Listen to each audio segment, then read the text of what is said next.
वे सभी हर तरह से कालीचरण महाराज का सहयोग करें, उनका साहस बढ़ाएं, और यदि उनके सम्मान के लिए मरना और मिटना भी पड़ा तो हम उनके सम्मान के लिए मर मिट जाएंगे, लेकिन कालीचरण महाराज को किसी भी कीमत पर अकेला नहीं छोड़ेंगे।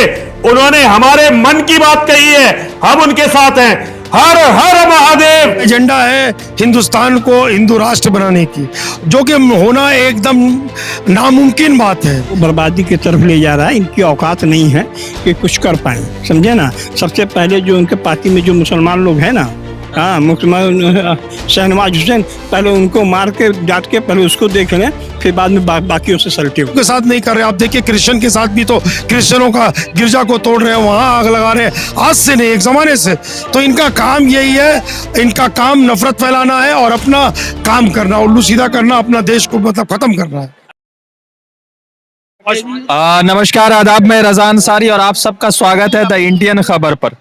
एक बड़ा महत्वपूर्ण सवाल है, क्योंकि लगातार 17 नवंबर से 19 नवंबर और उसके बाद 20 नवंबर से 25 दिसंबर तक ये पूरा धर्म सांसद बनता है और मुसलमानों के खिलाफ लगातार भाषण चलते हैं। यति नरसिंहानंद बोलते हैं मगर कोई गिरफ्तार नहीं होता। और फिर उसके बाद जो है कालीचरण महाराज को आज गिरफ्तार किया गया रायपुर पुलिस द्वारा से खुजराहो में, मध्य प्रदेश के। तो बहुत सारे लोग उस पर विवाद दे रहे हैं कि नहीं होना चाहिए। तो हमारे साथ सोराब साहब है, जोड़ा सा को बड़ा बाजार के एक्स MLA, तो उनसे जानेंगे। सोराब साहब, सबसे पहले तो ये जानना चाहेंगे कि ये लोग गिरफ्तार कब होंगे? देखिए, जहां जहां बीजेपी की राज है, आप बेहतर तरीके से मीडिया के लोग हैं, आप जानते हैं और देख भी रहे हैं और बेहतर तरीके से जानते हैं कि ये लोग मुसलमान और हिंदू करके सिर्फ अपना धंधा चला रहे हैं और अपने मकसद में, अपने एजेंडे में कामयाब होने की कोशिश कर रहे हैं। लेकिन हमें उम्मीद है कि हिंदुस्तान की जनता ही इतना आराम से उनका मकसद को पूरा। कांग्रेस की सरकार जहां पर है वहां पे कालीचरण गिरफ्तार है, मगर जहां पुष्कर सिंह धमी उत्तराखंड में बैठे हुए वहां पर कोई व्यक्ति गिरफ्तार नहीं, और लगातार मुसलमानों को कत्लेआम की बात कर रहा है। और मुसलमान का कोई ऐसा रहबर सामने नहीं आ रहा जो उनके पक्ष की बात करे या जो उनको जवाब दे। देखिए, ऐसा है कि बीजेपी पार्टी तो पूरे आरएसएस से कंट्रोल होती है। आरएसएस का एजेंडा क्या है उसको पढ़ने की और समझने की जरूरत है। आरएसएस का एजेंडा है हिंदुस्तान को हिंदू राष्ट्र बनाने की, जो कि होना एकदम नामुमकिन बात है। और वो जानते हैं ये चीज़ नामुमकिन है, इतना आसान नहीं है कि एकदम तुरंत से हिंदू राष्ट्र बना देंगे। यहाँ करीब तकरीबन 25 करोड़ की आबादी मुसलमानों की है और अदर माइनॉरिटीज मिलाकर के 30 करोड़ आबादी है। और तो ये माइनॉरिटीज के साथ सिर्फ मुसलमानों के साथ नहीं कर रहे। आप देखिए क्रिश्चियन के साथ भी तो क्रिश्चियनों का गिरजा को तोड़ रहे हैं, वहां आग लगा रहे हैं, आज से नहीं एक जमाने से। तो इनका काम यही है, इनका काम नफरत फैलाना है और अपना काम करना, उल्लू सीधा करना, अपना देश को मतलब खत्म करना है। यति नरसिंहानंद का नाम सुना है आपने? यति नरसिंहा नहीं, हमने नहीं सुना नहीं है, लेकिन ये व्यक्ति है जो धर्म सांसद करके मुसलमानों के जेनोसाइड की बात करता है। एक व्यक्ति और है, नाम है कालीचरण महाराज। उसने कहा गांधी जी के बारे में अपशब्द कहे और ऐसे शब्द कर दिए कि मैं कैमरा पर बोल नहीं सकता। और फिर उसके बाद आज जिस तरह से कहा जा रहा है कि गांधी जैसी बदबू को, गंदगी को खत्म करना चाहिए, ये लोग कह रहे हैं, बीजेपी के लोग कह रहे हैं। और ये वही सब धर्म सांसद के लोग। क्या बोल रहा हूँ, आज महात्मा गांधी का वामपंथियों के साथ में बहुत से मतामत पे जो है डिबेट है। हाँ, भगत सिंह को लेके, चंद्रशेखर आजाद को लेके डिबेट है। लेकिन महात्मा गांधी का एक कद अपनी जगह एक बहुत ही बड़ा कद है, इसमें कोई नहीं। नॉन वायलेंस मूवमेंट जो है, जिसको अहिंसा की तहरीक, अहिंसा की आंदोलन महात्मा गांधी ने सिखाया है, महात्मा गांधी ने उनको किया है। और देश के सभी छोटी बड़ी राजनीतिक दल जो है, कोई भी अपना मूवमेंट जो है, कोई भी अपना तहरीक, कोई भी अपना आंदोलन जो है उस तरीके से करते हैं। भारतीय जनता पार्टी को समर्थन करने वाले और भारतीय जनता पार्टी को मानने वाले और उनके संगठन करने वाले नाथूराम गोडसे, जो महात्मा गांधी का हत्यारा है, हाँ, उसको जिंदाबाद कहती है, उसको ये होता है। हाँ, तो इनमें में वो जो बोलते हैं अब जब तेरे कातिल जिंदा है हम शर्मिंदा हैं, और ये महात्मा गांधी के हत्यारे जो नाथूराम गोडसे, इनमें बहुत ज़्यादा फर्क नहीं है। सिर्फ देश के माहौल को बिगाड़ना चाहते हैं। भारतीय जनता पार्टी जो है कभी भी 1920 में जो सावरकर थे, जिनको ये लोग वीर सावरकर कहते हैं, आज भी डॉक्यूमेंट पड़ा हुआ है, 3 बार माफीनामा दिए हैं। हाँ, देश के आज़ादी में, देश के तरक्की में इन लोगों का कभी कुछ हाथ नहीं रहा है। बस ये इतिहास को तो अगर ये जो बयान आया इन लोगों से, नरसिंहानंद वगैरह की तरफ से, अगर ये मुसलमानों की तरफ से बयान होता तो क्या एक्शन अब तक होता? देखिए, उसका एक्शन तो आप लोगों ने देखा है, पहले भी जामिया में हुआ है, और उसके अलावा एनआरसी सीए में जो जो लोग प्रोटेस्ट किए हैं उनको जेल के अंदर रखा गया है। मगर इन लोगों को जवाब मिलेगा। 2024 में हम लोगों को जरूरत नहीं पड़ेगा, तमाम लोग, चाहे वो मुस्लिम हो, हिंदू हो, सिख हो, ईसाई हो। आज देखिए, योगी को कहीं पर सही तरीके से मीटिंग करने नहीं दिया जा रहा है, पूरी प्रशासन उसकी साथ दे रही है, उसके बाद भी पब्लिक उसके खिलाफ है। आज उसका हेलीकॉप्टर नहीं उतारने दिया गया, वो हेलीकॉप्टर लेकर के वापस गया वहां से। तो ये कम बड़ी बात नहीं है।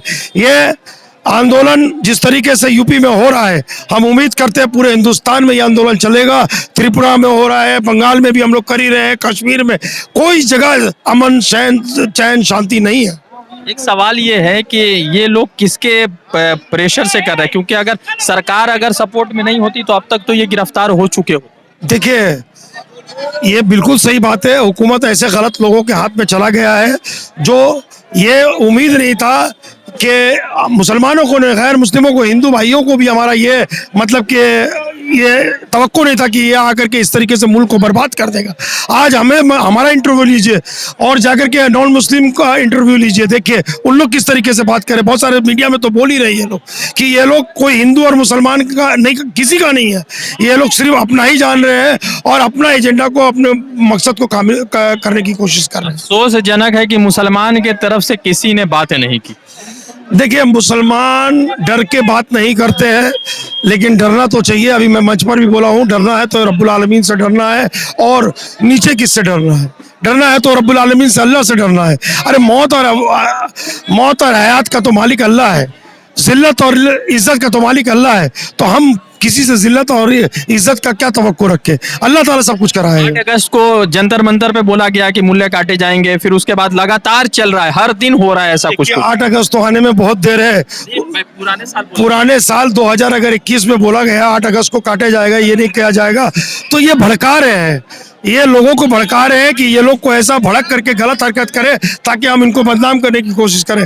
लेकिन बहुत समझदारी से काम ले रहे हैं हिंदुस्तान की जनता, और खास करके मुसलमान भी बहुत समझदारी से काम कर रहे हैं कि आने वाला इनका प्लान जो है, वो मेन मकसद, इनका मिशन जो है वो फेल हो। प्रदर्शन करेंगे आप लोग इस तरह के? बिल्कुल, हम लोगों का प्रदर्शन पहले भी चला है, वी इंडियंस के जानिब से और भी तंजीम के जानिब से, और हम उम्मीद करते हैं आगे भी हमारा आंदोलन चलता रहेगा। मरोना जानते हैं। कालीचरण ने रायपुर में कह दिया कि गांधी जी का जो कातिल था नाथूराम गोडसे, उनकी जय जयकार कर दी। तो भूपेश बघेल ने गिरफ्तार करवा लिया, और हरिद्वार में लगातार मुसलमानों के नरसिंहार की बात वो लोग कह रहे थे। आप भी हिंदू हैं, हालांकि आप ब्राह्मण हैं, तो वो लोग कह रहे थे। तो कांग्रेस के सरकार में गिरफ्तारी हो गई, और यहाँ पर जो है सरकार जो है पुष्कर सिंह धामी की है उत्तराखंड में, वहां पर कोई गिरफ्तारी नहीं, खुलेआम छुट्टे सांड की तरह घूम रहे। अरे उत्तराखंड के अंदर में देखिएगा, कांग्रेस के एक नेता सलमान खुर्शीद के घर में भी हमला हुआ था। ठीक है, सरकार तो निकम्मी है। हाँ, ये बोले ना, हर चीज को छुपाने के लिए कुछ ना कुछ ऐसा ला दो जिससे लोग उसको छोड़ के इसमें लग जाए।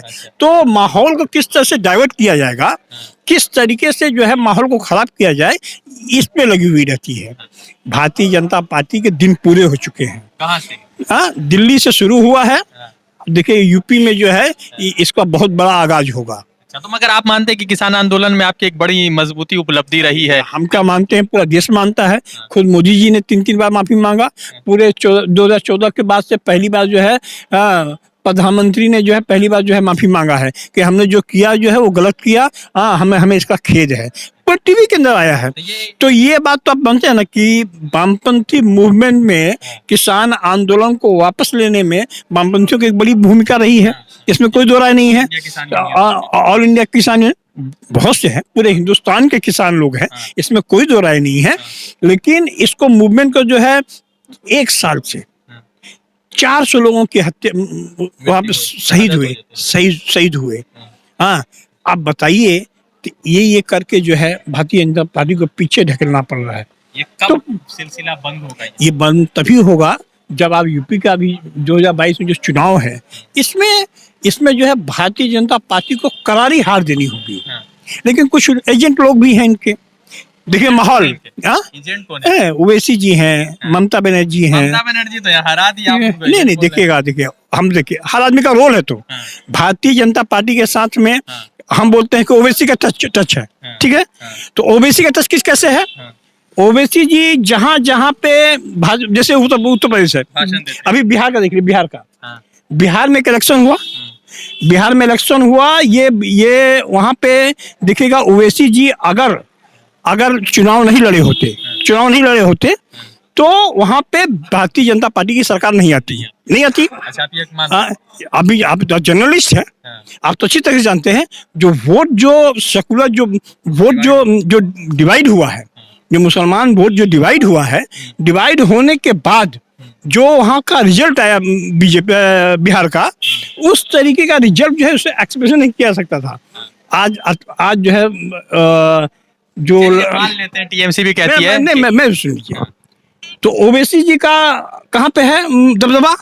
कौन लोग उनके बात मानते हैं? यूपी में जाएंगे ओवैसी जी को सुनेंगे, बिहार में जाएंगे ओवैसी जी को सुनेंगे, उसके बाद में दिल्ली में जाएंगे ओवैसी जी को सुनेंगे, हैदराबाद में ओवैसी जी को सुनेंगे।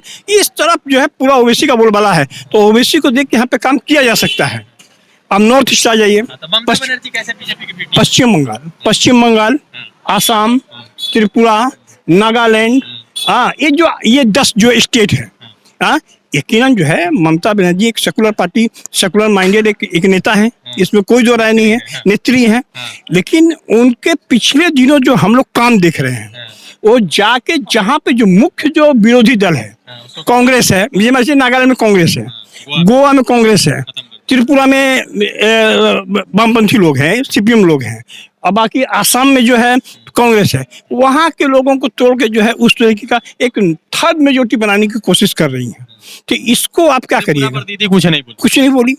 तो आप लोग तो दिखा रहे हैं, तो ये तो समझना, ये चीजों को जो है अप्लाई करके कहीं ना कहीं नारदा का डर, शारदा का डर, इस तरीके का डर जो है सता रहा है। रोज जो है कि किसी न किसी स्कैंडल को वीडियो आया है, हाँ, अब बीजेपी में थे, उन्होंने परसों रोज या कुछ रोज पहले बंगला चैनल में देख रहा था कि टीएमसी मतलब भारतीय जनता पार्टी और भारतीय जनता पार्टी मतलब टीएमसी। तो अब उसका तो अपना बीजेपी का जो पार्षद चटर्जी जो है ऑफिशियल पेज में जो है एक तो बात बोल के गए हैं। वो बोले हैं कि मुकुले तो माथा खराब होएगा छे, वो तो किचु करे ना, एरकम ही करे। तो ये इस तरीके की बात जो है बार बार आता है। तो ये आप जान लीजिए, जो आदमी जो कह रहा है, विशेष करके वामपंथी लोग कहते हैं, सीपीएम के लोग कह रहे हैं कि बीजेपी और टीएमसी में बहुत ज्यादा फर्क नहीं है, तो सही बात है। तो मुकुल तो ही बात बोल रहा है। तो लड़ाई तो दीदी लड़ रही है। आप देखिए, ये ऐसा लड़ाई होता है। यकीनन हम लोगों ने पश्चिम बंगाल का चुनाव हुआ, ठीक हुआ, यहाँ पे ओवैसी जी का नहीं चला, वापस चली गई। पश्चिम बंगाल के बाशहूर अवाम, सेकुलर अवाम, वामपंथियों को 0 सीट दिया, सीपीएम को 1 भी सीट नहीं दिया, कांग्रेस को 1 भी सीट नहीं दिया। अवाम को ये जेहन बनाने का जो तरीका होता है ना, जो 34 साल वामपंथियों की सरकार रही, ये जेहन बनाना है, हिंदू हो, मुसलमान हो, सेकुलर होना चाहिए। धर्म को लेके, जात को लेके, भाषा को लेके इसमें झगड़ा नहीं होना चाहिए। ये वामपंथियों का जो ये एजेंडा है 34 साल लोगों के दिमाग में रहा है। तो आज जो स्थिति है, पश्चिम बंगाल का जो चुनाव हुआ, ममता बनर्जी ऐतिहासिक जीत के आई, ठीक है, 200+ 213। ऐसा मीडिया ऐसा लगा दिया था बाजार कि आज ममता बनर्जी गई, लेकिन वहां पे यहाँ की जनता ने, इसमें टीएमसी या ममता बनर्जी का कोई रोल नहीं है, जनता का रोल है यहाँ का, पश्चिम बंगाल का, कि सीपीएम कांग्रेस को दरकिनार करके देख रहा है कि हिंदू मुसलमान के नाम पे यहाँ पे राजनीति हो रही है। तो बहुत से लोग तो यहाँ पे ऐसे भी हैं ना, जय श्री राम नारे तबीर देने वाले बहुत से लोग हैं, ठीक है। तो हिंदुत्ववादी जो लोग हैं, ये माहौल छा रहा है। बहुत 20 एमपी हो गया है, तमाम चीज़ें हो रही है, आरएसएस का जगह जगह खुल रहा है, 100 स्कूल हो गया है, आरएसएस का उन्माद बढ़ रहा है।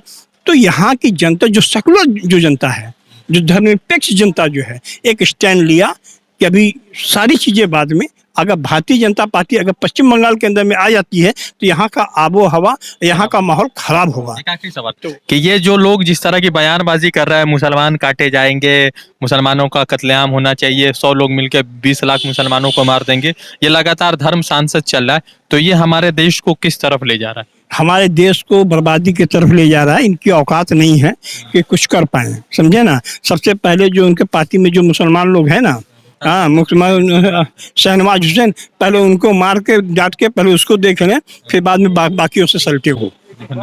तो लगातार जो है जिस तरह से जेएनयू पर ठाकुर रघुराज सिंह का बयान सामने आया कि जेएनयू में सेक्स स्कैंडल होता है, उस पर वामपंथी विचारधारा के एक व्यक्ति कार्यकर्ता से बात हो रही थी। और फिर जुड़ेंगे दूसरे अपडेट के साथ। धन्यवाद।